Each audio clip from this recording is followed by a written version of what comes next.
de los discursos antiinsurgentes, lo que hay es una guerra contra las poblaciones, ¿no? Es una guerra de desposesión, es una guerra de lucro, es una guerra neocolonial. Detrás de toda esta palabra, la guerra contra el crimen organizado, la guerra contra las drogas, hay en realidad una guerra por el sometimiento territorial o la expulsión poblacional.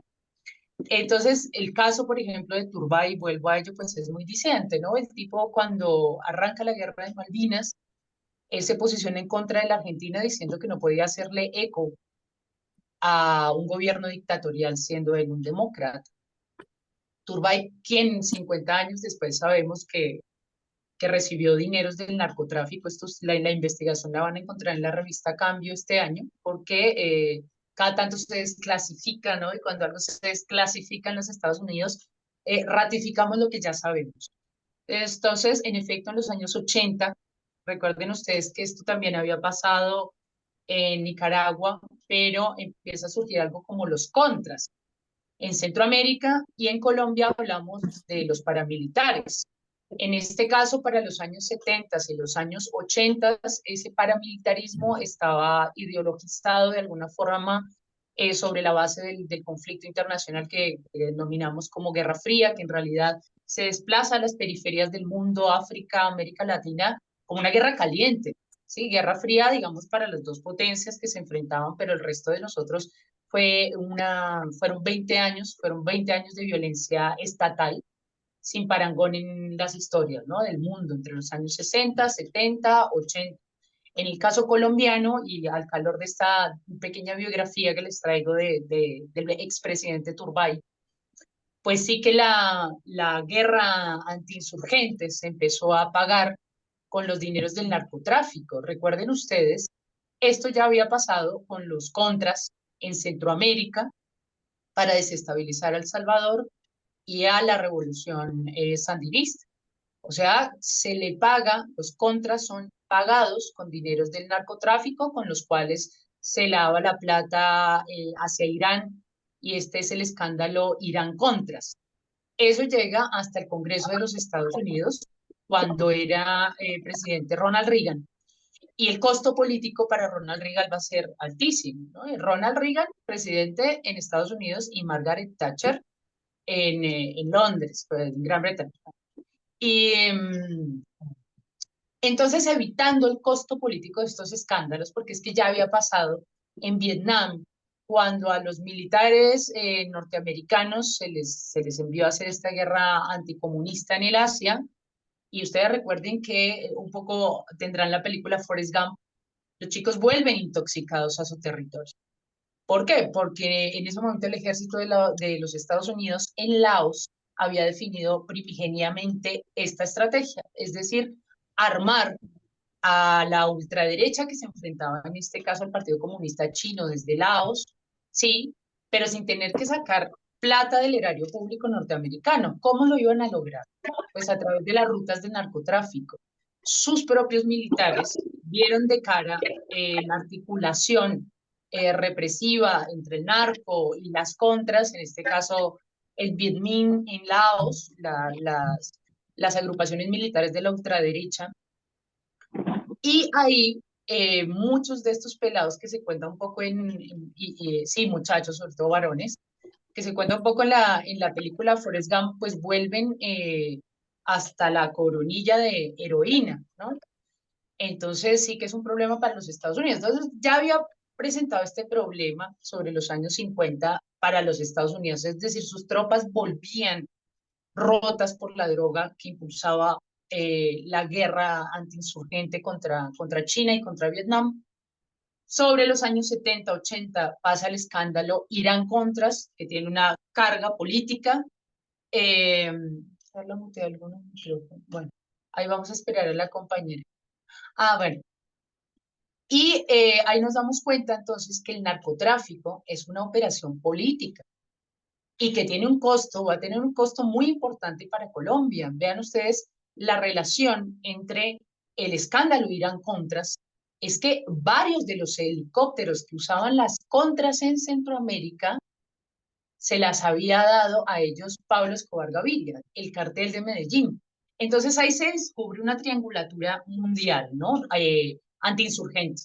El papel central de Colombia, acá hay que explicarlo porque es que Colombia no es que solamente tiene una cultura violenta, somos endógenamente, no hay nada endógenamente, nada, y eso hay que repasarlo. En Colombia tenemos dos niveles del debate sobre nuestras relaciones internacionales. Una refiere a una frase de sentido común que es conflicto interno, conflicto social interno, ponen algunos sellos, ¿no? Pero es que cuando nosotros nos quedamos con la carátula del conflicto interno, pues se nos pierden muchísimas articulaciones internacionales que tienen que ver con nuestra capacidad desestabilizadora hacia el continente y hacia el mundo. El conflicto tiene un componente interno y tiene un componente externo, del que ya vamos a hablar, porque esto tiene que ver bien con las guerras de nuevo tipo del siglo XXI. Y después de eso, pues sí que hay una serie de sentidos comunes que se emplazan para disociarnos de nuestra responsabilidad como colombianos y como colombianas de cara a lo que pasa en el continente, ¿no? Un poco, no me quiero meter en la cuestión de Venezuela, que esto nos llevaría a otro lugar, pero yo sí les decía a los compañeros, pues es que no podemos obviar la operación Gedeón en el 2020, porque el mercenariato desde Colombia, a través de una red empresarial, va a desestabilizar un país vecino. Huelga acá las críticas que cada uno o los aportes que cada uno pueda tener sobre Venezuela, pero esto pasó. La operación Gedeón fue armada por organizaciones de la ultraderecha en los Estados Unidos con la fuerza mercenarial colombiana hacia, hacia Venezuela. Y esto salió bien, si bien en el 2020 no sale bien, en el proyecto del magnicidio contra Nicolás Maduro en el 2020, sí que en el 2021 va a salir bien, porque nuestros mercenarios van a Haití y asesinan a Jovenel Moïse. Vamos a decirlo todo, no era un defensor de los derechos humanos, había sido un alfil de los Estados Unidos durante muchísimo tiempo y hubo un recambio de autoridades que no gustó. Y esa es la verdad, y se usó el mercenariato colombiano. Y hoy vemos otra vez la cara de los mercenarios colombianos en Ucrania, o sea, exportar guerra, ¿no? ¿Por qué Colombia es importante en este cuadrante belicoso? Pues porque es que Colombia, más que endógenamente violentos, Colombia tiene una particularidad que no lo tiene otro país del continente, que que es la cantidad de fronteras que tiene. Colombia es el país de América Latina con la mayor cantidad de fronteras terrestres y marítimas del continente. Entonces ahí ustedes explican por qué es importante controlar Colombia, es el gerlante del asunto, ¿no? El corazón que se desplaza para abigarrar relaciones de sometimiento de Estados Unidos hacia el continente, de Estados Unidos, pongo acá, ¿no? La Unión Europea también. Eh, y es por eso, digamos, que uno explica por qué la OTAN está apostada sobre nuestro Pacífico. Hace poco, hace un tiempito ya Gustavo Petro, me acuerdo, dijo, vean ustedes las ciudades de los Pacíficos, ¿dónde están las capitales del Pacífico de América Latina y cómo están, ¿no? Económica, socialmente, cómo están? Esto lo preguntaba porque él decía, pues miren la capital del Chocó, ¿no? De nuestra provincia del Pacífico, por la cual sale el 80% de la cocaína hacia los Estados Unidos.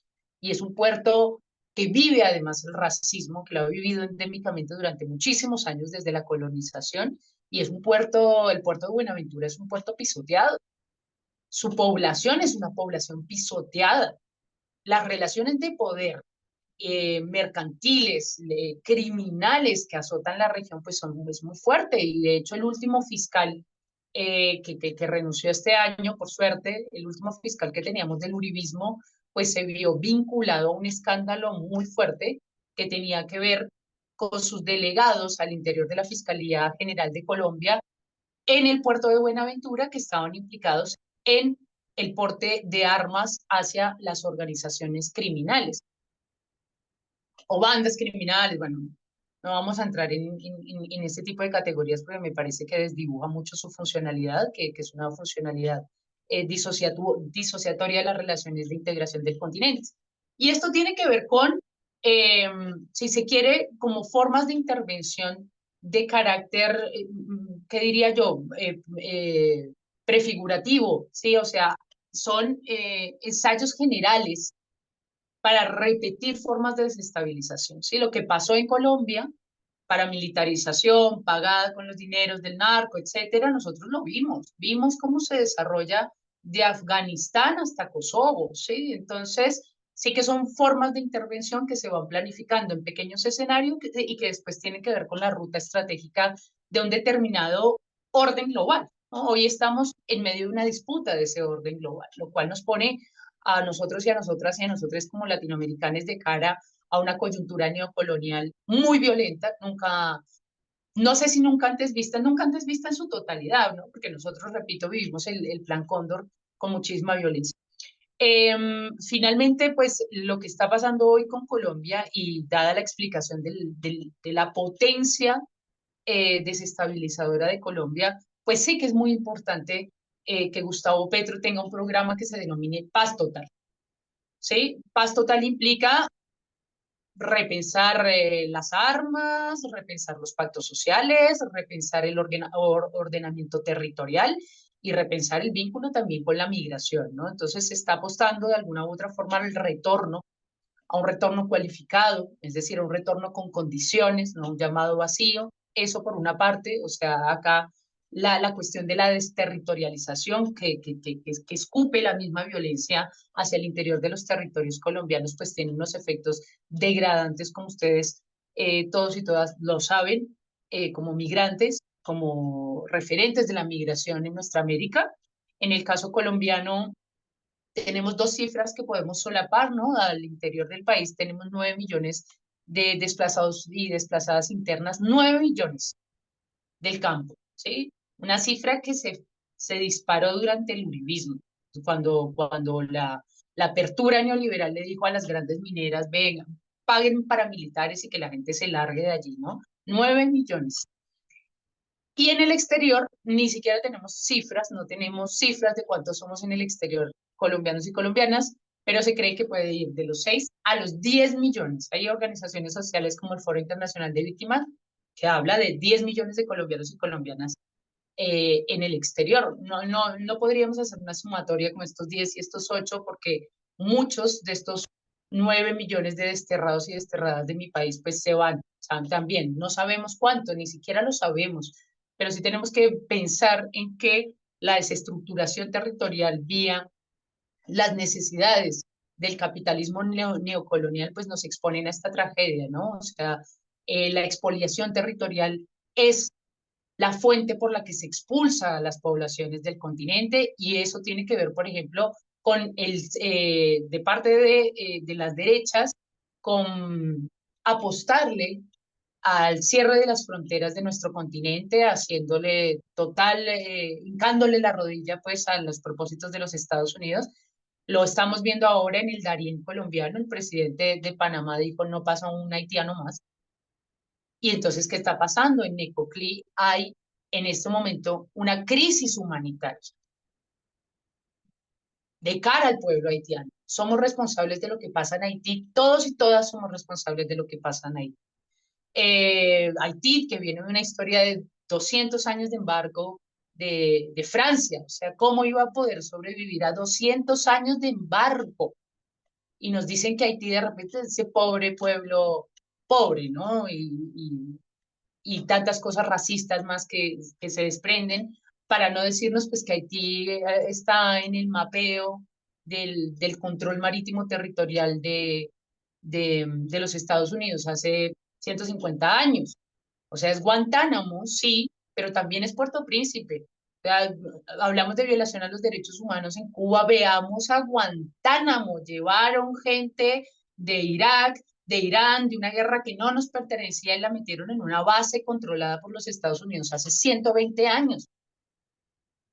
Y por Guantánamo, antes de que se construyera toda esta vaina, todo este clima deshumanizante en la era de George Bush hijo, en la base de Guantánamo, en nuestra Cuba, antes de eso, 20 años antes, la cárcel de Guantánamo había tomado ya un talante internacional, 20 años antes de Bush y su guerra genocida. ¿Con quiénes? Con los haitianos, con las familias haitianas que balseras rebotaban de Cuba hacia los Estados Unidos. Esa ruta existió. y lo que hacían era literal pescarlos. Los yanquis se metían agua adentro a pescar a las familias haitianas que pasaban en sus balsas. Y esas gentes, esas familias, terminan iniciando lo que nosotros después vamos a conocer como Guantánamo, con esa fuerza feroz y esas capuchas anaranjadas y todo el terror que se diseminó a través de esas imágenes que básicamente quisieron doblegar la conciencia internacional. ¿Qué pasó con Guantánamo? ¿Cuántos procesos tiene Guantánamo internacionales? ¿Qué dice la comunidad internacional sobre Guantánamo? Absolutamente nada. La comunidad internacional es en sí misma una configuración de intereses. Poco importa acá el derecho humano. Así que sí me parece a mí que en el caso de Colombia, que tiene una trayectoria genocidaria tan larga sobre su propia población, hoy cuente con una bandera internacional de paz. Que este 1 de mayo Gustavo Petro empezara su discurso el día de trabajo diciendo, esta lucha empieza en Gaza y se rompen las relaciones con Netanyahu. Qué importante que sea desde Colombia, donde siempre fraguó una bandera de guerra, de intervención, de muerte, hoy se estén buscando los canales para construir una paz duradera. Con problemas, seguramente. Yo creo que lo importante de los procesos es empezarlos, ¿no? Y la voluntad política acá de nuestros gobiernos es básica. Colombia también fungió como un ejemplo en el entorno genocidario de magnicidios. O sea, pero magnicidios precedidos por la ampliación de las rutas del tráfico de armas y de coca. Y después, ¿dónde vamos a ver esa misma ecuación? En México, magnicidio en México en el año 94, ampliación de las rutas. Entonces, los magnicidios siempre están allí como vinculados, digamos, no azarosamente, a ampliación de rutas de la violencia estatal de los Estados Unidos hacia nuestro continente. ¿Qué pasó en Ecuador? Magnicidio contra Villavicencio e inmediatamente empieza algo que se llama guerra contra el crimen y empiezan a apresar gente, ¿no? Que es una guerra contra la oposición y es una guerra contra las poblaciones más diezmadas que siguen votando por una opción acá de la que Carla tiene mucho más valor para hablar.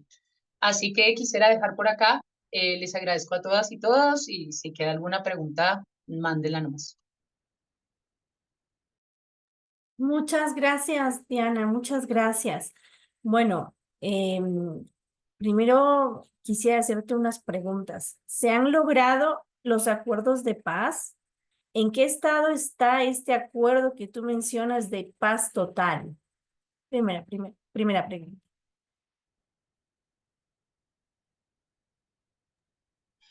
El proceso de paz en realidad lleva muchísimos años, se refiere a la firma en el año 2016 de los acuerdos entre las Fuerzas Armadas Revolucionarias de Colombia, FARC-EP, y el Estado colombiano en esa época bajo el gobierno de Juan Manuel Santos, y está articulado en torno a una serie de puntos que vamos a llamar demandas sociales de carácter histórico y estructural. Uno de ellos tiene que ver con la participación política, uno de los más importantes porque recordemos que el bipartidismo reinó hasta la llegada de Uribe, que inteligentemente y por derecha desarticula el bipartidismo, generando una serie de vínculos paraestatales, ¿no? Otra forma de relacionamiento del gobierno central hacia las provincias a través de la correlación de fuerzas entre el proyecto extractivista, los paramilitares como su fuerza de seguridad y el narcotráfico como su financiación. Entonces, con estos tres pilares, Álvaro Uribe reformuló las relaciones entre el centro y las provincias del país y desarticula y condensa entonces a esa fuerza bipartidista que siempre estuvo, comillas, comillas, en pugna, ¿no? Entonces, ¿qué pasa? Hasta este momento, pues la izquierda, cuando se presentaba a los comicios, la asesinaban. Nosotros tuvimos 7 magnicidios en el siglo XX.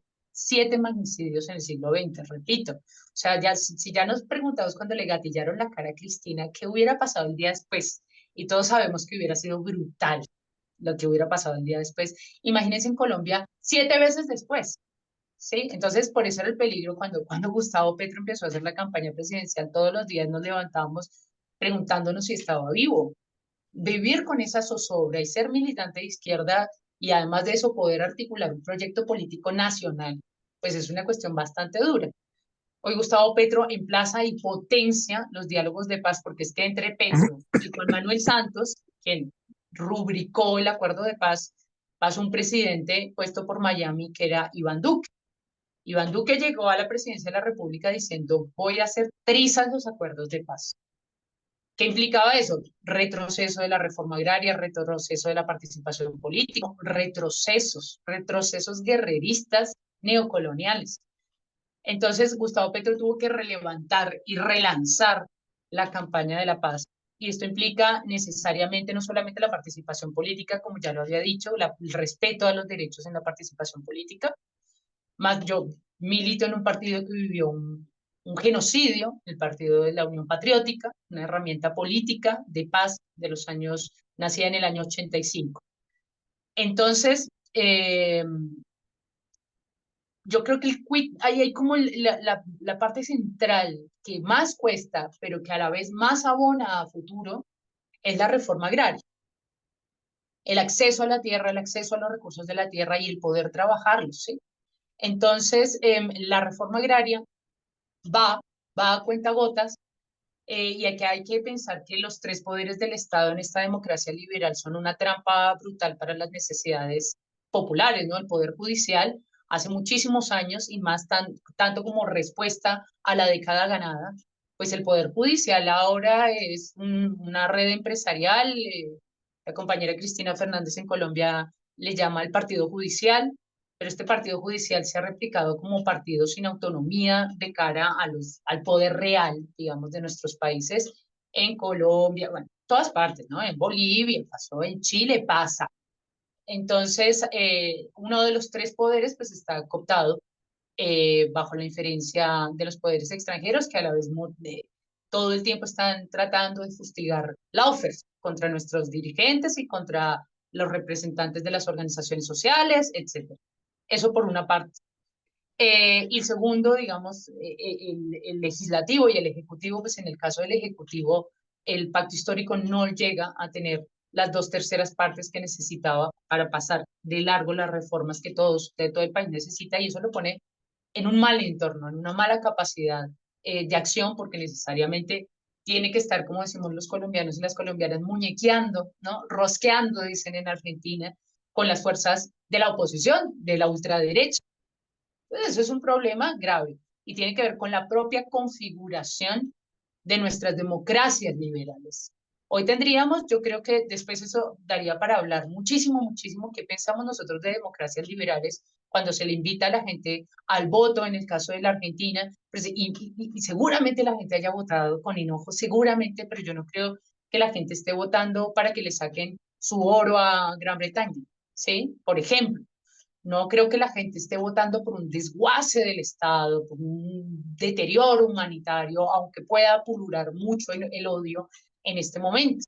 Entonces sí que a través del discurso de la democracia nos sirve para votar cada 4 años y después estos arman su negocio, pues estamos cayendo en un momento muy crítico, y es que las democracias están en crisis. Yo no acuerdo con esto de la crisis de la izquierda, la crisis de... porque yo esto lo vengo escuchando hace años y creo que hay gente que gusta de esa autoflagelación. No acuerdo, creo que estamos dando batallas más que solemnes contra el lawfare, contra la guerra, contra el imperialismo, contra la maquinaria neocolonial, neoextractivista, pero son muchos frentes a la vez, con un Estado social de derecho totalmente corroído bajo los principios de la transnacionalización. Muchas gracias, Diana. Una segunda pregunta es, al menos para Ecuador, yo creo que todavía es eh, estamos en esa construcción, ¿no? De unidad. ¿Cómo fue la construcción eh, del pacto, ¿no? Porque Petro es elegido y bajo una construcción. ¿Nos podrías explicar un poco cómo fue eso? ¿Hubo alguna unidad en sí o pacto, como así se lo llamó al partido? Por favor. No se te escucha, Diana. Diana, no se te escucha, estás en... Ahí va, ¿me escuchan bien? Sí. El pacto más que partido hoy es una articulación de partidos, ¿no? Sería más como un frente de partidos. En realidad hay varias experiencias de frente de parte de las izquierdas colombianas. El pacto no es el primero, que es algo que hay que recordarle todo el tiempo a los compañeros que están viviendo esta experiencia, que no se está inventando una historia de cero, ¿sí? El primer frente político electoral en darle batalla al esquema bipartidista de algo que se conoció como Frente Nacional, que supuestamente las oligarquías para esta época, entre fines de los años 50 y principios de los años 70, fue el Frente Nacional, pues ellos decían, para no matarnos entre liberales y conservadores, vamos a alternar el poder entre nosotros, dejando afuera a la izquierda. Obviamente, acá hablamos del Partido Comunista que tenía una gran trayectoria y de algunos sectores del camilismo que tenían grandes construcciones territoriales y sindicales. Entonces, la idea era codear la participación política de las izquierdas. ¿En qué termina eso? Pues en rebelión armada, por supuesto. Entonces, esto ya pasó y ahí, por ejemplo, para darle batalla al Frente Nacional surge la UNO, la Unión Nacional de Oposición, el primer frente político electoral de la izquierda colombiana, encabezado por mujeres como Gira Castro, una gran periodista del semanario Voz, entre otras grandes figuras, Manuel Cepeda Vargas. Y después de eso surge otro frente, 10 años más tarde, ya sobre los años 80, que se llama A Luchar, que era el Frente Político Electoral del Camilismo, y el Camilismo y otras fuerzas sindicales. Y ahí ya empieza, en esta segunda experiencia, empiezan a generarse estas prácticas genocidarias. A Luchar es la primera organización como frente que va a vivir un proyecto de eliminación total de parte del Estado y del paraestado colombiano. Y esto va a potenciar la capacidad destructiva de los administradores del Estado colombiano, estos criminales como Turbay, quien les contaba al principio de la charla, cuando nuestra fuerza política lanza la Unión Patriótica, que era también otra experiencia de frentes, pensando en que la solución política tenía necesariamente que pasar, la solución a la guerra tenía que pasar por una solución política, por la participación efectiva de todas las fuerzas. Entonces, no solamente, porque acá se ha dicho, bueno, es porque la Unión Patriótica era el brazo político de las FARC, no, eso es una reducción útil al discurso negacionista y criminal del Estado colombiano, quien en menos de 10 años asesinó a 8.000 dirigentes y dirigentes de la Unión Patriótica en algo que se ha conocido como el baile rojo. Ustedes podrán buscar ahí, hay un documental muy conocido de esta época, El baile rojo, que era el genocidio contra la Unión Patriótica. El año pasado la Corte Interamericana falló a favor de las víctimas familiares y sobrevivientes del caso Unión Patriótica, diciendo que el Estado era responsable. El Estado, el Estado colombiano impulsó un genocidio contra toda una fuerza política traicionando una oportunidad de paz, porque es que las oligarquías en Colombia nunca quieren la paz. Y se viene un baño en sangre, siempre, que es lo que está pasando hoy contra muchos firmantes del acuerdo de paz en Colombia, ¿sí? Que han puesto las armas en un lugar y su vida también la han puesto al servicio de esta descomposición de las altas clases colombianas. Así que ese es como el antecedente histórico para llegar al pacto, porque es que Gustavo Petro había sido parte del M-19, la guerrilla M-19, después de eso empezó una gran carrera política a través del Polo, que fue el Polo Democrático, fue como un partido de novedades, un partido que traía un respiro a la izquierda sobre el año 2000, antes Polo Democrático independiente, ahora alternativo, Polo, y eso se rompió feísimo y el costo que tuvo para toda la izquierda, esa ruptura interna, pues ustedes saben que no hay nada más difícil que levantar que una ruptura interna como fuerza alternativa. Está pasando en Bolivia, pasó en Ecuador, etcétera. Entonces sí que el costo fue muy alto. Eh, Petro se va denunciando por malos manejos a varios de los dirigentes del Polo y arma una candidatura a su alcaldía que finalmente no termina de poder sostener porque es que necesitaba del arco político. Tú no puedes gobernar solo en un país donde las derechas tienen una potencia criminal tan alta. Entonces, a modo de autocrítica, de esa experiencia del polo, la alcaldía de Gustavo Petro, la dispersión de la izquierda y ende el avance de la derecha, pues se crea este pacto histórico, que es un pacto entre 7 grandes fuerzas políticas de la izquierda colombiana, entre quienes están la Unión Patriótica, el Partido Comunista Colombiano, el Partido Maíz, el Partido Colombia Humana, bueno, etcétera. Así que eso se te podría decir que el polo es fruto de críticas, autocríticas, crisis, crisis, crisis, crisis. Muchas gracias, Diana. Hay una pregunta. José Ramírez, por favor.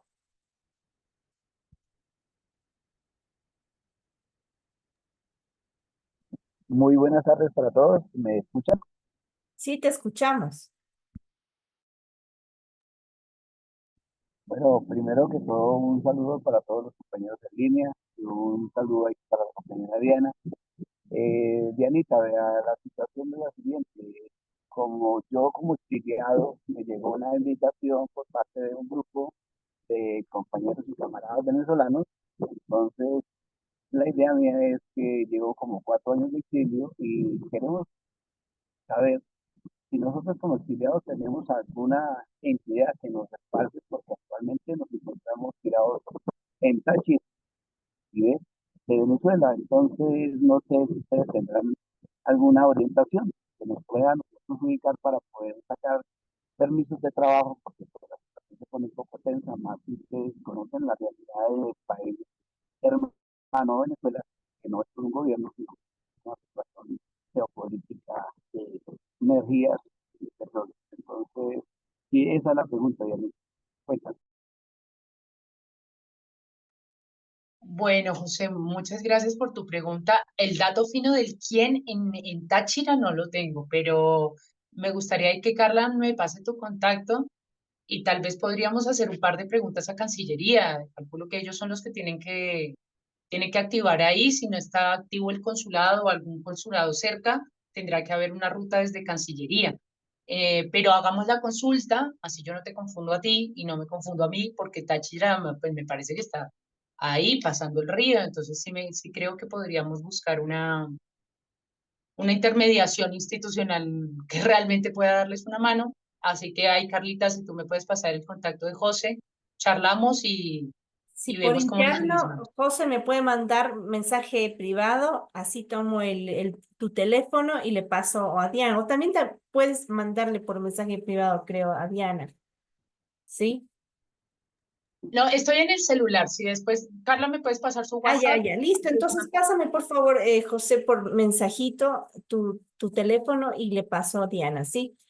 Vamos a cerrar en este momento y dejamos el espacio de preguntas de los compañeros asistentes para la parte final y vamos ahora a proseguir con Mocha. Por favor, Mica, ¿puedes presentar a Mocha? Bueno, Carla, muy buenas noches a todos los compañeros y compañeras y compañeros que están presentes en este conversatorio tan importante. Voy a presentar a mi compatriota, una mujer que la verdad ha sido un emblema en tema de lo que es la política y sobre todo desde la perspectiva de la mujer.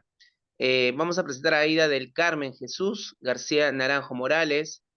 Es experta en políticas de género e igualdad por más de 30 años, politóloga, educadora, música, defensora de los migrantes y sus familias, feminista, archivista social e internacionalista, con experiencia en el sector público y privado a nivel nacional e internacional. Obviamente tiene un currículum bastante grande, extenso, pero bueno, más allá de eso es la calidad humana que tiene como persona y pertenece al Partido Nuevo Perú por el Buen Vivir de Perú. Este país que la verdad también es parte de la región y obviamente también ha sufrido un montón de situaciones, sobre todo contra la democracia y vivimos la coyuntura política.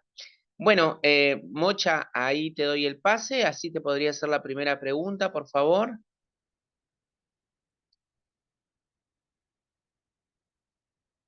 Mocha, ¿estás por ahí? A ver si pudiste arreglar el micrófono.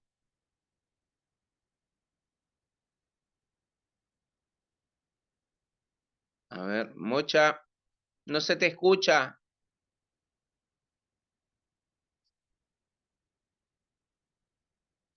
vamos a ver. Por ahí probando con unos auriculares. Por ahí. Ay,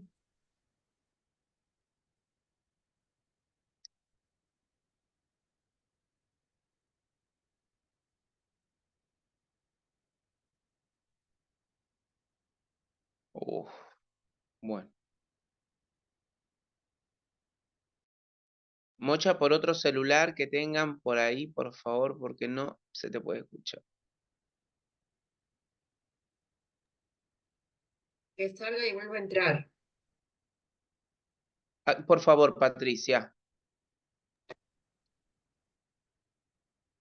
Ya salió. Ahorita sale y vuelve a entrar.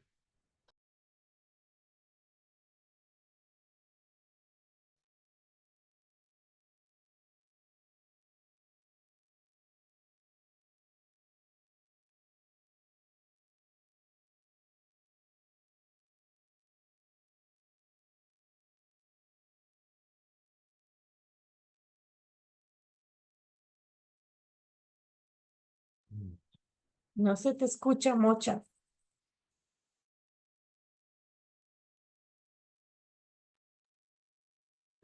Desconecta el auricular, Mocha. Desconéctalo. Y habla directo.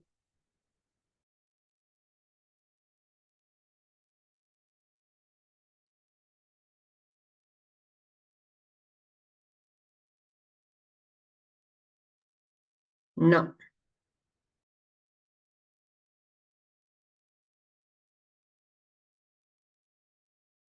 ¿Está con el celular o con una computadora?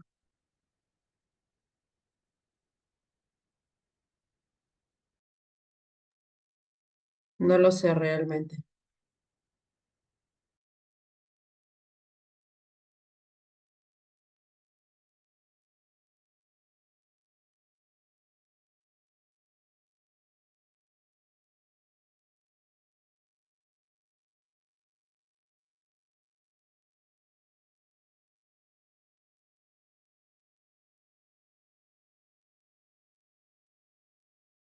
Acá la veo, pero no la escucho.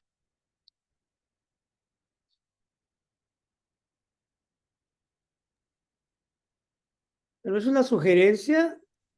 De pronto, Mocha podría llamar a Patricia a su teléfono y que se escuche el audio a través de la conexión Zoom de Patricia. Si nos haces esa gauchadita, Patricia, por favor.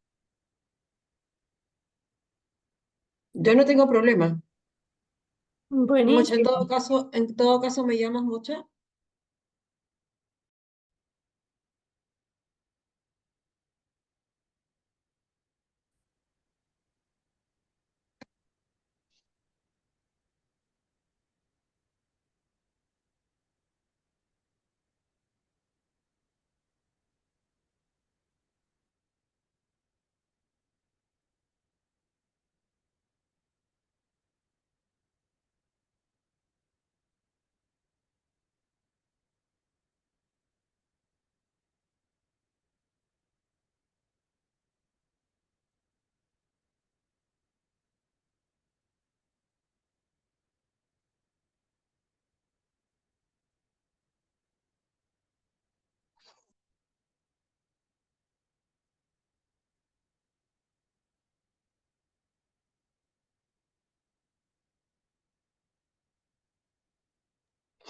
Mocha, ¿tienes tu celular cerca? Porque te estoy llamando para que te puedan escuchar. Muéveme la cabeza, ¿sí o no? No, no lo tiene. Ay, qué pena.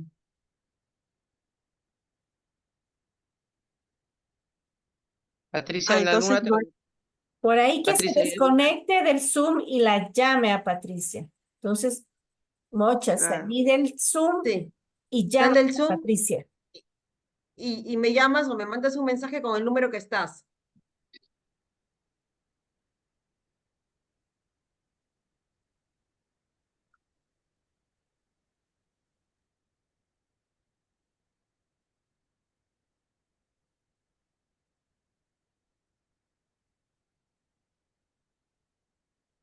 La estrategia, Mocha, es tienes que salir. Tienes que salir. Ay, Dios. Nunca nos ha pasado esto. Es primera vez. Claro, para mí que he entrado con la computadora, hay computadoras que se cuelgan. Sí, A mí me pasa. me ha pasado. Carla, podemos aprovechar en hacer preguntas a la compañera si tienen ahí mientras que entra A Mocha. Diana. Hola, Mocha. Hola, Sí. Mocha. Ya Ahí la está, tengo a Ahí Mocha. está. Espera, espera. Ahí ¿Me está. escuchas? Ella tiene un problema con el internet, parece. Mocha, ¿me escuchas? Aló, Hola. yo te escucho. Ahí está. Ya, Hola, ya sí te escucho. ya. Ahora, ¿ustedes pueden escucharla? Sí. Sí, Ya, sí, la perfecto. escuchamos. Adelante, Mocha. Bueno, Sí, sí. perfecto. Ya saben que estoy acá en puntísimo desde las 5 y lamento muchísimo, ¿no? Lamentablemente no estoy en mi casa, no estoy en un sitio adecuado. Soy asesora de la Federación Nacional de Mujeres Campesinas y Indígenas que están inaugurando un nuevo local. Y sí estoy conectada a su Wi-Fi, sí estoy con corriente, sí estoy con baterías, sí aparece acá el sonido, la imagen, pero en fin, no sé qué otra cosa. Intenté teniendo un micro aparte, lo desconecté, pero en fin, me quedo ahí. Vamos al tema. Yo sé que son muchos los temas que pudiésemos conversar, ha sido muy interesante el escuchar a la compañera, pero yo prefiero un poco poner el acento en el tema que se ha planteado, que es el tema migración, ¿no? Entonces quisiera decir lo siguiente. Suele definirse que vivimos una crisis política, económica y social que tiene su origen en el 2008, desde la crisis económica mundial que no logra superarse. Sin embargo, de ahí en adelante hemos seguido avanzando a definir que la crisis es ambiental, que la crisis es climática. Por supuesto, habíamos añadido ya en ese tiempo que la crisis también era migratoria, que es el tema que hoy día nos interesa centralmente, ¿no? Y por supuesto que desde tenemos que afirmar que el mundo vive también una crisis sanitaria y que hemos vivido la primera pandemia del siglo sin descartar siguientes pandemias que ha cobrado la vida de 15 millones de personas en el mundo, de las cuales 10 se pudieron suspender y no producirse, y lamentablemente, efectivamente, esas son las cifras. Por lo tanto, tenemos que definir la situación actual como el primer punto de 10 que quiero tratar, como una policrisis. Debemos de definir la situación actual como una policrisis económica, política, social, climática, ambiental, migratoria, sanitaria. 2. Quiero decir que estamos en un tránsito mundial, un tránsito global. No estamos en una época de cambios, estamos en un cambio de época. Eso es lo que tenemos que definir y según expertos y diferentes autores, ese cambio podría tomar 5, 10, 15 años. En fin, hay autores que se inclinan por un tiempo más corto, otros por un tiempo mayor, que dependerá un poco de la resolución de la crisis tanto de Ucrania en Europa como de Venezuela en América Latina. Esa crisis está vinculada al tránsito de un mundo unipolar a un mundo multipolar, que es el que se viene perfilando a partir del debilitamiento del hegemón mundial, que es Estados Unidos, desde la caída del muro, en donde queda en una gobernanza unipolar y que efectivamente estamos transitando hacia un mundo multipolar, un mundo aún en desorden, un tránsito que no ha acabado, una gobernanza desordenada que efectivamente es parte de esa crisis y de esta policrisis que hemos definido en el punto 1. Como tercer aspecto, quiero decir que estamos en un mundo móvil. Ese es un tema importante y interesante para los que tratamos el tema migratorio. En la Edad Media, pues en la Edad Feudal, estamos ante un mundo inmóvil. Hoy día tenemos un mundo móvil, no estamos, digamos, en las décadas anteriores, ni en los siglos anteriores, ni en las eras anteriores. Y todo eso efectivamente con una gobernanza desordenada. Hay quienes dicen que estamos incluso en un mundo apolar. Yo particularmente no sostengo esa tesis porque un mundo apolar supondría, digamos, vacío de poder. En realidad no. Hay quienes dicen que podemos pasar de un mundo unipolar a un mundo bipolar, China, Estados Unidos. que es lo que no quiere Estados Unidos.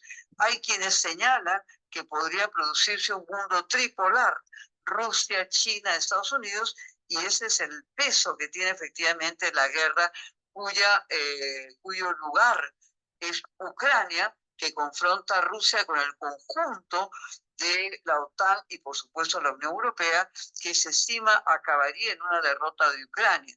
Y por supuesto desde América Latina y el Caribe, nosotros queremos un mundo multipolar en donde América Latina y el Caribe tengamos un rol como región en ese mundo multipolar, ¿no? Lo cuarto que quiero decir es que tenemos un volumen gigantesco de población migrante, pero no en relación a la población mundial. Es decir, esa población mundial podría ser incorporada de manera significativa porque, digamos, la migración mundial no supera los 300 millones de personas. Si bien es cierto, las cifras ahora son imprecisas a partir de la más grande migración que se ha producido como consecuencia de la guerra en Ucrania, y en el caso de la de Palestina y Gaza es medible porque es mucho menor. Estamos hablando en Gaza de 2,5 millones de personas que por supuesto no saldrán de su región porque Israel no ha logrado concretar sus objetivos, ni desplazar a toda la población, ni acabar con Hamas, ni rescatar a sus rehenes. Es decir, sus tres objetivos vienen siendo perdidos. Sin embargo, esa población migratoria que supera los 300.000 millones, con cifras efectivamente que están aún por culminar, efectivamente dentro de un mundo que tiene más de 8.000 millones de habitantes, ahora en el siglo XXI, y que ha sido definido por mi parte en artículos que he escrito en ese tiempo sobre un año de guerras y urnas. Urnas porque tenemos 4.200 millones de personas que han ingresado a procesos electorales y por supuesto tenemos, si bien es cierto, guerras más claras como la guerra, digamos, de Ucrania, como la guerra en Palestina y en Gaza. Efectivamente hay en simultáneo otras guerras que se vienen produciendo, por mencionar pues algunas, Yemen, por mencionar Líbano, y por supuesto otros conflictos abiertos, y América Latina negándose a tener una guerra que se produzca o en Venezuela o en el Esequibo, ¿no? Un quinto aspecto que quiero decir es que todo esto se da en un avance conservador de carácter global. Si bien es cierto, este avance conservador de carácter global no es igual en Europa que en América Latina, en Europa es mayor, en América Latina también hay un avance conservador que tiene como eje pues Milei, Boluarte, Noboa y Bukele, no tienen el peso que pueden tener efectivamente las economías europeas que avanzaron a procesos conservadores, siendo el eje central en Europa pues Alemania y Francia. Es diferente el avance conservador en América Latina, que ha vivido en este siglo XXI dos olas progresistas. Una ola progresista al inicio del siglo, en donde por supuesto vamos a tener el primer Lula, vamos a tener a Chávez, vamos a tener a Kirchner, vamos a tener a Correa, vamos a tener a Dilma, vamos a tener a Cristina, y lo que es una segunda ola progresista que es diferente y que es desigual a la ola progresista de inicios del siglo. Sin embargo, estamos con dos olas progresistas y ese avance conservador es un avance más bien de carácter reactivo al crecimiento de esas olas, que en el caso de la segunda ola empieza, digamos, con AMLO en México en el 2018, abriendo un ciclo de la segunda ola progresista que se corona ahora el 1 de julio con el triunfo también en México de Claudia Sheinbaum. Ahí, por supuesto, que se han producido triunfos importantes también durante este ciclo, si bien es cierto, tienen derrotas ahora, pero digamos, nosotros de AMLO pasamos pues a Fernández, pasamos nuevamente a Lula, pasamos a Petro, pasamos a Boris, pasamos a Castillo, pasamos a Xiomara Castro, ¿no? Todos son desiguales. Algunos se plantean el socialismo, otros son progresistas, otras son tímidamente izquierdistas, pero efectivamente miradas en conjunto son un avance del cambio de los progresismos, de modificaciones sustantivas que no se pueden ser consideradas pues procesos fascistas, procesos retardatarios, procesos conservadores, y efectivamente es por eso que el tema venezolano es un tema determinante, efectivamente, ahora que acabe el proceso. Yo quiero decir que frente al tema venezolano todavía estamos en un proceso en desarrollo y que el Consejo Nacional Electoral y que ahora el Tribunal de Justicia Electoral tiene 30 días según las leyes venezolanas para dar los resultados, fecha que no se ha vencido.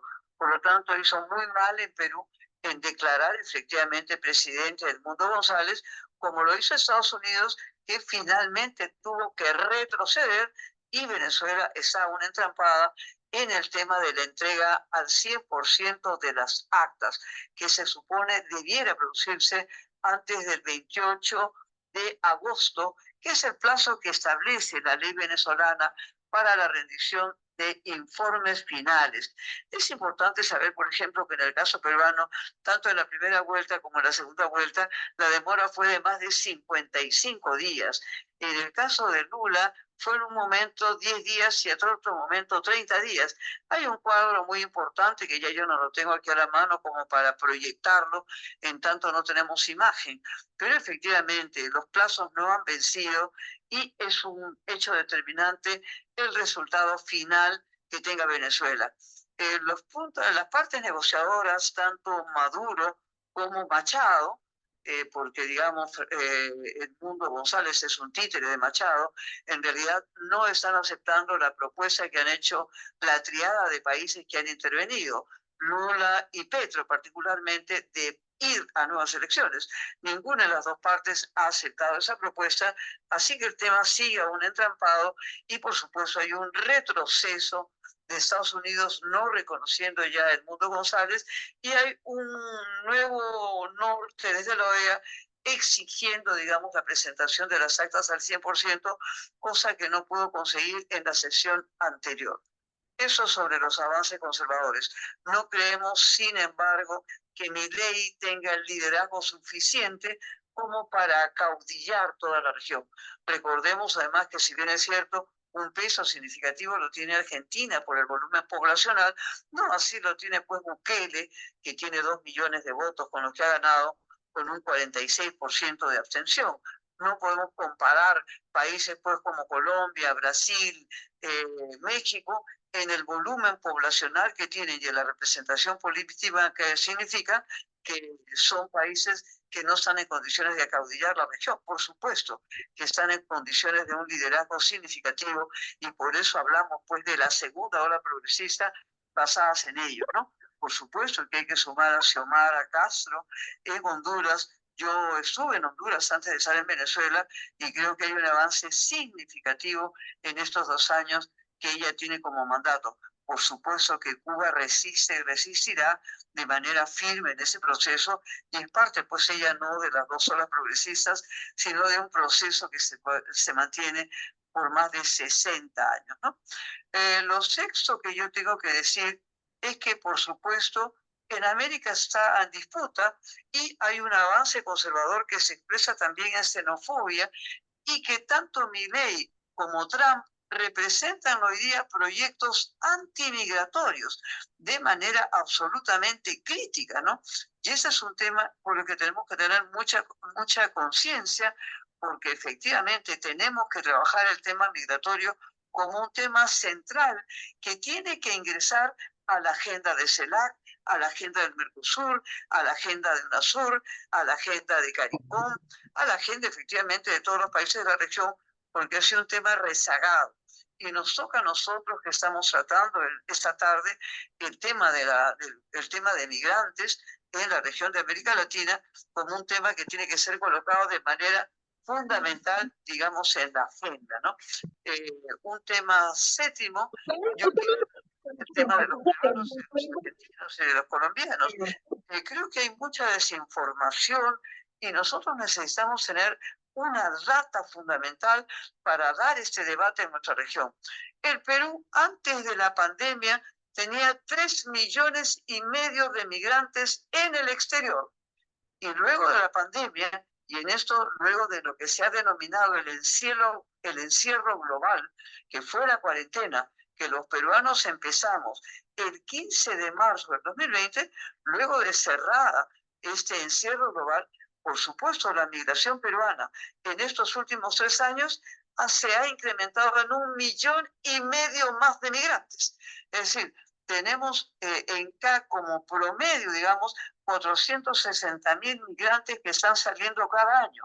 Esas cifras solamente se habían tenido durante el periodo de Alan García y se habían tenido, digamos, con el volumen de 365.000 migrantes y se estimaba una salida de 1.000 migrantes cada día. Y eso era lo que daba la cifra de 365.000. Esa cifra jamás se había repetido hasta ahora, en los años 22, 23 y 24, que son cifras que superan. Efectivamente, la del año 24 no está cerrada, pero la propia Cancillería y el propio canciller que hizo tan mal papel en la OEA, por supuesto, afirmó la cifra de 1,5 millones de migrantes más. Es decir, estaríamos cerca, los peruanos, de tener 5 millones de migrantes y, sin embargo, solo queremos migrar los migrantes venezolanos. Conocemos por los trabajos migratorios de todos esos años y desplazamientos, no solamente lo que acaba de informar la compañera pues, de Colombia, sino que tenemos que decir también que Colombia tuvo 5,5 millones de migrantes dentro de Venezuela como problema de la guerra. De ahí que la presencia de Petro en este espacio de negociación de la crisis final de las elecciones venezolanas, por supuesto, es fundamental para la paz total y para la paz del continente. Y en el caso de Milei, hemos escuchado perfectamente un discurso antimigrante y una política antimigrante de manera contundente y de manera frontal y de manera agresiva y de manera xenófoba. Así como en Europa se vive rusofobia, xenofobia, hay una crisis contra los musulmanes que se produjo en Inglaterra la semana pasada, pensando que habían sido islamistas los que habían agredido a unas niñas y sin embargo ha tenido que salir la población inglesa a señalar efectivamente que no era un problema ni de los musulmanes, ni menos aún del Islam y no era un problema religioso. Entonces, efectivamente, es un tema fundamental el tema de la xenofobia, el tema de la lucha antimigrante, ¿no? Luego, lo octavo, para ya ir acabando, porque yo tengo que ingresar a una reunión en la que estoy, que me piden, por favor, que esté, efectivamente, nuestros países, tenemos países de origen de la migración, tenemos países de tránsito de la migración y tenemos países de destino de la migración. Es decir, los países se caracterizan en 3 niveles, 3 características de la migración. Los países de origen, nuestros países de América Latina fueron siempre países de origen, no fueron países de destino. Luego tenemos los países de tránsito y tenemos los países de destino que básicamente habían sido economías más desarrolladas. El primer país de destino que tiene el Perú es Estados Unidos. En América el segundo es Argentina. En América el tercero es Chile. El cuarto en Europa es España y el quinto es Italia. Pero esos son países de destino. Sin embargo, la migración no solamente se caracteriza por países de origen, de tránsito y de destino, se caracteriza en función del volumen de su población. Y en el volumen de su población, los países se caracterizan con 3 volúmenes.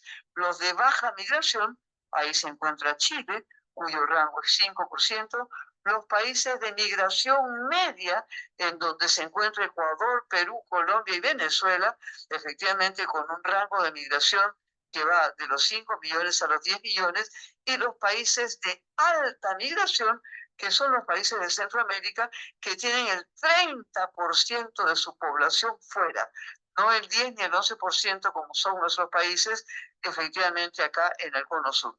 Creo que esto es importante porque se ha hablado mucho de todos los que no pudieron votar, solamente por darles un dato de Perú. Teniendo Perú cerca ya de 5 millones de personas migrando fuera del país, han votado en las últimas elecciones 300.000 peruanos. Entonces, cuando no manejamos data, porque muchas veces se dice que la información dura es el dato, así lo dicen pues muchísimos economistas, satanizamos la no votación de migrantes de fuera de Venezuela como si fuera una situación atípica, siendo más bien una situación que caracteriza a la totalidad de nuestros países, en donde en el caso peruano están votando solamente un 3% de la población peruana. Entonces, yo apunto esos datos porque me parecen muy importantes en ese contexto. Y lo último que quiero decir es que tenemos, digamos, como un punto 9, en esos momentos tenemos en Sudamérica 12 millones más de migrantes, porque haber habido no solamente el encierro global, sino el cierre de fronteras, la suspensión de vuelos, la migración, claro que se produjo porque hemos dicho que vivimos en un mundo móvil y tenemos hoy día nosotros en el Cono Sur 12 millones más de migrantes porque hubo cambio de patrón migratorio. Es decir, la migración no fue extrarregional, sino la migración fue intrarregional. Eso ha hecho, digamos, que la migración se haya repartido en nuestro propio continente, teniendo en estos momentos en el Cono Sur, en el Mercosur, en la UNASUR, 12 millones más de nuevos migrantes. Y finalmente tenemos que decir que falta una política migratoria desde nuestros estados. Escuché a un compañero hacer una pregunta y quiero decir que tanto Ecuador como Colombia son considerados países champion, países campeones por la OIM, por la Oficina Internacional de las Migraciones, eso evaluado en el Pacto Mundial de las Migraciones que ha sido aprobado en diciembre del 2018. Nos toca a los americanos, a los de América Latina y el Caribe, por supuesto, luchar por el cumplimiento del Pacto Mundial de las Migraciones y por hacer del tema migratorio un eje nuevo de la agenda global, porque efectivamente esa crisis se va a producir y se está produciendo en torno a la guerra de Ucrania. Es decir, se habla ya de 12 millones de personas que han salido de la zona del conflicto de guerra, por supuesto, desplazándose a Europa y poniendo a Europa también en crisis migratoria, con políticas migratorias de la Unión Europea de rechazo a la población migrante, como en el Darién y en el norte acá de América, efectivamente, la política de Trump será antimigratoria, y como en el sur la política de Milei, como ha sido parcialmente la política también de Boris, ha sido antimigratoria. Entonces, tenemos estos 10 puntos en que yo he querido resumir mi intervención, que la tenía preparada para ahora, para las 5, porque esa era la hora a la que se me citó, justamente porque tengo una actividad, estoy ya en otra actividad, no me podría quedar a hacer preguntas, podría tener una segunda sesión con todo gusto con el grupo que está participando ahora en este chat, ¿no? Hay que hay una agenda migratoria muy importante. Yo pertenezco al Foro Mundial de las Migraciones y al Foro Mundial de las Migraciones de América Latina, y por supuesto que tenemos declaración, tenemos agenda, tenemos propuestas que por supuesto ameritan, digamos, un tiempo de exposición más largo. Pero ese punteo de 10 aspectos señalados en esta exposición que empezó ahora antes de las 6 de la tarde y que lleva ya 30 minutos, efectivamente nos permite, con esta aproximación de un punteo de 10 aspectos, tener una mirada global de la problemática migratoria en América Latina y en el Caribe. Yo con esto agradezco a Patricia que haya podido, digamos, poner su teléfono. Ustedes me han visto, digamos, físicamente, presencialmente, con la imagen desde las 5 de la tarde, con esa dificultad de comunicación, de sonido, pero en fin, con todo gusto estoy a disposición de ustedes para que podamos, aparte del punteo de estos 10 elementos que marcan la agenda migratoria de manera general, de contexto y de los problemas particulares que presentamos y de la data que tenemos que presentar, efectivamente las propuestas que hay en las declaraciones tanto del Foro Mundial de las Migraciones como en el Foro de América de las Migraciones. Con todo gusto les puedo pasar también los 2 textos que tenemos sobre estas declaraciones para que efectivamente se conviertan en un material para la reflexión de los grupos nuestros de migrantes, tanto hoy día de Argentina como de Colombia y como del propio Perú, ya que tenemos un compañero que también ha participado. Yo por mi parte los abrazo, le pido disculpas porque formalmente me tengo que despedir, ya tengo gente acá a mi costado pidiendo por favor que me desplace hacia la siguiente actividad. Muchísimas gracias, Patricia, muchísimas gracias, Carla, muchísimas gracias, compañeras y compañeros que han tenido la gentileza de por lo menos escuchar ese mensaje. Gracias, Mocha. Mocha, muchísimas gracias, como siempre un placer, representante digna del Nuevo Perú, el Comité por el Buen Vivir, desde el Comité de Buenos Aires, te agradecemos en representación y bueno, Patricia también, que es una compañera excelente por habernos hecho este favor de poder haberte escuchado. Bueno, si Encantada. Mocha se Quedo tiene que retirar, comprometida podríamos para una seguir. siguiente actividad y con todo gusto Sí, espero pues, Mocha, por que no favor. haya ese problema de sonido. Una Efectivamente, emi- no estoy en un sitio adecuado tampoco, no estoy en mi Sí, domicilio, no estoy ante una laptop. Acá esa federación que es muy pobre, campesina, ha hecho todo el esfuerzo por conectarme a un Wi-Fi y poder de todas maneras comunicarme de alguna manera. Se los agradezco y quedo a la orden para ustedes. Gracias, Mocha. gracias, Mocha. Se volverá a repetir, eso sí. Un Gracias, gusto, hasta Patricia. luego. Así que, bueno, Carla, continúas con el tema de las preguntas y que quedan para la otra compañera. Y obviamente a Mocha la vamos a tener nuevamente cuando la podamos convocar. Gestión, obviamente, Patricia Legoas, también representante de Nuevo Perú por el Buen Vivir, partido político desde Perú. Sí, Mica, la verdad nos quedamos con preguntas respecto a Perú. Em, no sé No sé si Patricia podría responder algunas, Patricia, sí, por si nos favor. puede ayudar, chévere. A ver, acabo de entrar, no he escuchado mucho, solamente he escuchado la exposición de Mocha, pero si puedo responderles algo, estaría muy gustosa. Buenísimo, Patricia. La primera pregunta que quería hacer es, ¿cuál es el papel del Estado ahora peruano en la reducción de la pobreza y la desigualdad en Perú? ¿Y qué políticas públicas se han implementado recientemente para abordar estos desafíos? Uy, porque realmente el Estado en este momento es un Estado ausente. Lamentablemente es un Estado ausente el gobierno de Dina Boluarte. Dina Boluarte que se está llenando la boca diciendo que el Perú pues está más tranquilo, ya hemos tenido un ministro de Agricultura con unas declaraciones lamentables, ¿no? Porque se dice que hay muchas personas, según estadísticas, que a veces no alcanzan ni siquiera una comida al día en el Perú. Sin embargo, el ministro de Agricultura lo que ha dicho que él no cena, por tanto, ya puede entrar en la estadística de ser una persona pobre. O sea, eso es una burla y una afrenta a las personas realmente tan necesitadas que tenemos en el Perú. No se están haciendo políticas, lo único que se está haciendo son algunos proyectos, digamos, de sostenibilidad, de, ¿cómo decir?, de estirar la mano y de darle a la gente, pero no va a ser esto sostenible en el tiempo.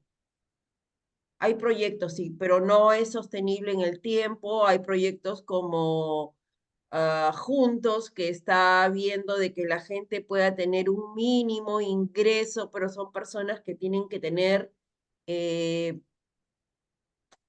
¿cómo decir?, defectos físicos muy grandes que les impidan poder trabajar.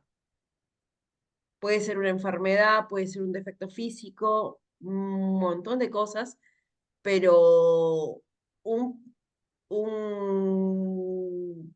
un tema de que el gobierno se esté preocupando en este momento porque la gente deje de ser pobre, no, no es así. Es más, se ha incrementado el tema de pobreza en el Perú y eso es lamentable.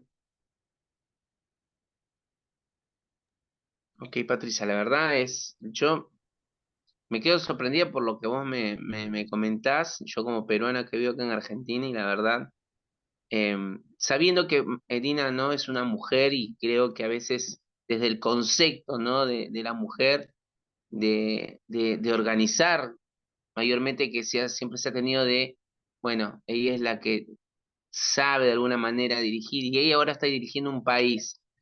¿Cómo crees que impacta en la política social en la reducción de desigualdad de género en Perú? ¿Y qué políticas públicas, si se implementó algo sobre el tema de igualdad de género, en ponderar a la mujer en la sociedad peruana? No, y uno de de las demostraciones más grandes que podemos tener es querer fusionar por no decir desaparecer, el Ministerio de la Mujer, que era quien se encargaba no solamente de los temas de género, sino es Ministerio de la Mujer y Poblaciones Vulnerables. Entonces, ese ministerio lo quieren desaparecer en este momento, pero el modo de desaparecerlo es fusionarlo con el ministerio llamado MIDIS, que es el Ministerio de Integración en todo caso, ¿no? Pero si ya tenemos un Ministerio de la Mujer y Poblaciones Vulnerables, que se supone que ve temas de género, que se supone que ve poblaciones vulnerables, que se supone que ve maltratos, ¿por qué intentar cerrarlo en este momento? ¿Por qué acallar todas estas poblaciones que necesitan que alguien vea por ellas? Ahí está un ejemplo. Gracias, Mica. Muchas gracias. Tenemos ahora a Peter Costa y después vamos con Ciro Gutiérrez.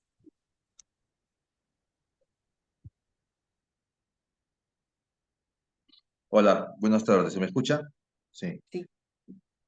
Bueno, mi pregunta era la siguiente. En base a lo que usted acaba de decir, muy atino, con lo que pasa respecto al Estado peruano, que es un Estado totalmente ausente y que, en consecuencia, las agrupaciones políticas, los partidos, las organizaciones de base deberían por lo menos hacer como una queja, un movimiento, como el caso que contaba recién la exponente de Colombia con respecto a un frente de unidad de izquierda, y que creo que es la única forma de ganar a estos partidos emergentes de neoliberalistas y neofascistas.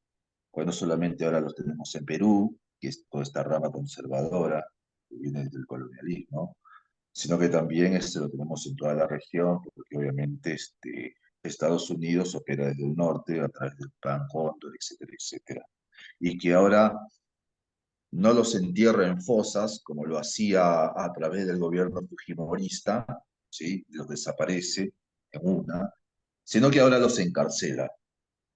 O sea, ya no hay asesinatos, pero hay silenciamientos de otro tamiz, de otra temperatura, de otra impronta, quizás más leves, pero que alcanzan los mismos resultados. Por ende, estamos hablando de un estado dictatorial. No hay muertos, pero hay silenciados, porque los encierran indefinidamente. De hecho, hasta hace poco la protesta, y hasta hoy en día creo que la protesta está criminalizada. La pregunta directa es, ¿usted sabe si hay algún movimiento de que pueda agruparse todos los partidos de izquierda para hacer frente a estos movimientos fascistas y neoliberales? Muchas gracias. Gracias, Peter. A ver, respondo una por una. Así ya lo conozco yo.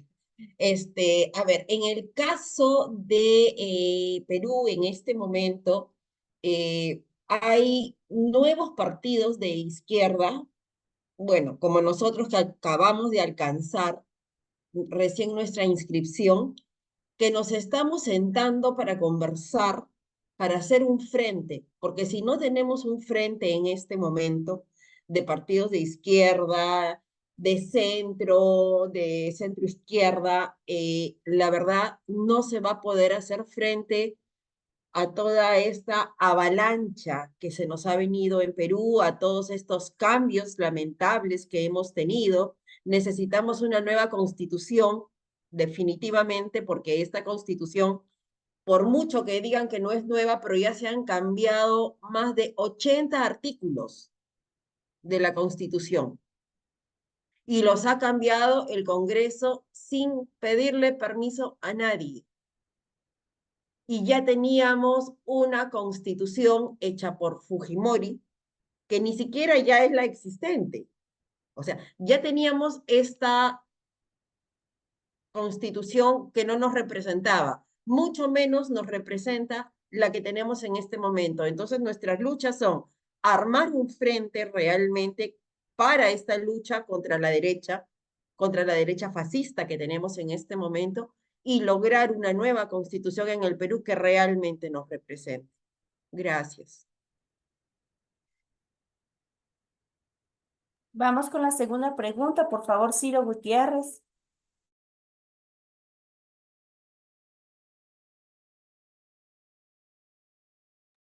Ciro, ¿estás ahí?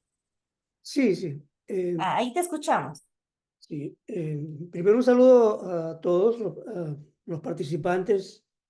Agradecer también la presencia de la compañera Diana Carolina Alfonso y su exposición sobre la realidad política de Colombia. Más que una pregunta, yo lo que quería era comentar un poco la exposición de Mocha. Me parece sorprendente que al momento hayan alrededor de 5 millones de peruanos fuera de nuestro país. Si antes considerábamos que el porcentaje estaba alrededor del 3%, ¿no? Bueno, ahora ese porcentaje probablemente se haya elevado, ¿no? A un 4, entre un 4 y 5%. Porcentaje, por supuesto que para motivos electorales es importante.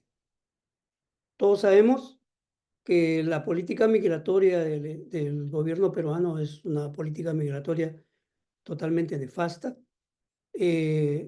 A pesar de que los peruanos en el exterior han conseguido ciertos niveles de participación democrática, como son los consejos de consulta o la ley de retorno, o al haber creado un distrito electoral, el número 27, que permite elegir representantes al Congreso, ¿no? A pesar de, y que ha sido fundamentalmente lucha de los migrantes peruanos en el exterior, ¿no? Lo que tenemos es que las autoridades de gobierno en el exterior no prestan la ayuda necesaria ni cubren las necesidades del migrante. Pero ¿por qué digo que el 4 o 5% del electorado fuera de peruanos en el exterior es importante? Es importante porque ese porcentaje puede decidir una elección entre opciones de cambio, ¿no? Y opciones, por supuesto, totalmente conservadoras y de derecha, ¿no? Y es ahí en que va mi comentario, ¿no? Nosotros tenemos que, como organización de migrantes, bueno, en el caso de los peruanos, pero también en el caso de otros países que tienen esa posibilidad de poder elegir autoridades de gobierno, tenemos la necesidad de organizar el voto para que el voto de los peruanos migrantes, ¿no? Pudiera dejar de ser, como en el caso del Perú, un voto totalmente de derecha, ¿no? Y convertirse en un voto de progresismo y que pueda ayudar a que hayan cambios reales en nuestro país, ¿no? A través de gobiernos progresistas y también un apoyo más eficiente a los migrantes, ¿no? Que muchas veces estamos en condiciones muy difíciles, ya sea por nuestro estatus migratorio o ya sea por este fenómeno que se ha dado en los últimos años, ¿no? El extremo xenofobia, ¿no? Que muestran los pobladores nativos de los países de recepción contra inmigrantes latinos y inmigrantes de otras nacionalidades, ¿no? Eso era un comentario y bueno, creo que es una labor de organizaciones como la que ha convocado esta reunión, el poder empaparse más en la problemática migratoria y poder ver y organizar a los migrantes en función de objetivos de cambio en nuestros países de origen. Muchas gracias, Ciro, muchas gracias. Bueno, aquí voy a acotar algo. Les comento que en Ecuador En este momento se está trabajando en una reforma, en la reforma de la Ley de Movilidad Humana. Nosotros, nuestra antigua reforma fue en el 2017 y actualmente estamos trabajando en otra reforma. Lo que quiero ir con esto es que muchas veces vamos ganando en algunos territorios, en algunos derechos, otras veces se retrocede, pero creo que es importante tomar en cuenta el avance de nuestros países a nivel Latinoamérica. Por ejemplo, Ecuador tiene 6 representantes por migrantes, ¿ya? Por Latinoamérica 2, por Europa 2, por Estados, o sea, Norteamérica 2.